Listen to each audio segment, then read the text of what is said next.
بسم الله الرحمن الرحيم. عن واثلة بن الأسقع رضي الله تعالى عنه قال: قلت يا رسول الله ما العصبية؟ قال: أن تعين قومك على الظلم. رواه أبو داود. نبی کریم صلی اللہ علیہ وسلم سے پوچھا گیا یا رسول اللہ عصبیت کیا ہے، یعنی خاندانی قومی تعصب کیا ہے؟ حضور علیہ الصلوۃ والسلام نے ارشاد فرمایا تو اپنی قوم کی ظلم پر مدد کرے، کہ قوم کسی پر ظلم کر رہی ہے، آپ کا خاندان کسی پر ظلم کر رہا ہے اور آپ اس کا ساتھ دیے جا رہے ہیں، نہ ان کو اس ظلم سے روکتے ہیں اور نہ ہی اگر وہ ظلم کرنے پہ بازد ہیں تو آپ پیچھے نہیں ہٹتے بلکہ قوم کے ساتھ مل کر ظلم کر رہے ہیں، یہ ہے خاندانی تعصب، قومی عصبیت۔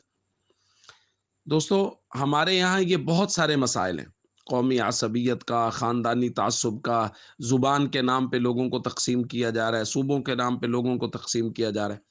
نبی کریم صلی اللہ علیہ وسلم نے ایک حدیث میں ارشاد فرمایا: لیس منا من دعا الی عصبیہ، جو آدمی عصبیت کی دعوت دیتا ہے، لوگ قومیت کی طرف بلاتا ہے، یعنی خود غلط بات پر کھڑا ہے اور لوگوں کو قومیت کی طرف بلا رہا ہے، حضور نے فرمایا ہم میں سے نہیں ہے۔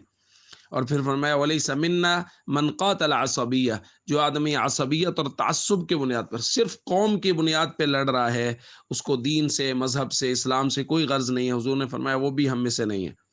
اسی طرح حضور نے فرمایا لیس منا من مات علی عصبیہ، جو آدمی عصبیت پر مر گیا کہ قوم میری صحیح کرے غلط کرے مجھے ان کا ساتھ دینا ہی دینا ہے، تو حضور نے فرمایا یہ بھی ہم میں سے نہیں ہے۔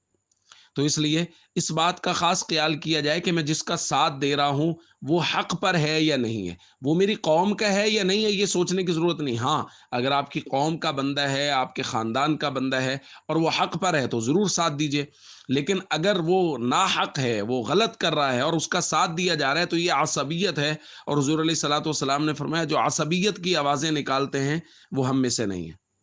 السلام علیکم ورحمۃ اللہ وبرکاتہ۔